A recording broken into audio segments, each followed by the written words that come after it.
Civilized nation on earth would agree that depriving children of food and water is acceptable. I'm here because I'm a human being, and anyone with a conscience believes that a civilian population should never be punished in this way. It's collective punishment, it's a war crime. And unless we stop it, unless we get out there and say something, it's going to end up with thousands losing their lives. Can you put into words how you feel about the loss of life on both sides? Every life is precious. But the root of this violence is the occupation. It's not complicated. It's a settler colonial state imposing apartheid and oppression on an indigenous people. And that's wrong everywhere, for anybody. And it has to be true that all the Palestinians want is freedom. And we must support that in equal rights. And I stand up here, I'm so pleased to see so many of my brothers and sisters with big hearts who know the truth. And the Western media has a duty now to tell the truth about what's happening, because I am seeing the worst horrors I could ever have imagined.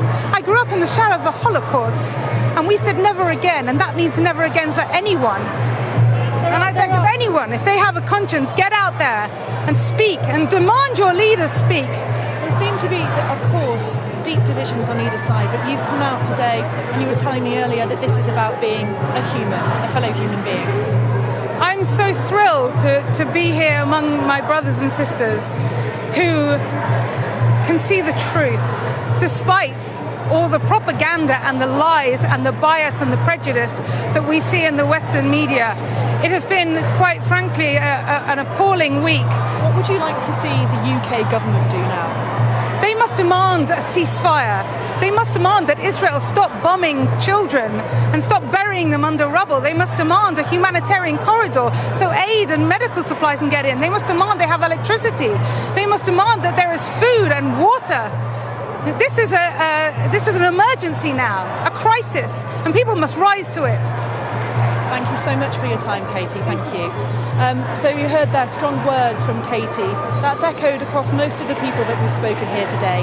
There is a real sense that people want the UK government to step in, to really come out strong.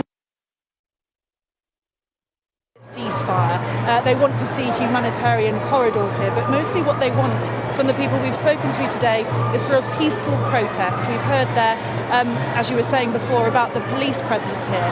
They are being very careful with the words that they are choosing. They're talking about being impartial, and it's a tricky balance being able to have a large police presence here, but also strike the balance between protecting the right to protest and freedom of speech, but also with a warning that anyone showing toleration, any kind of terrorism won't be tolerated.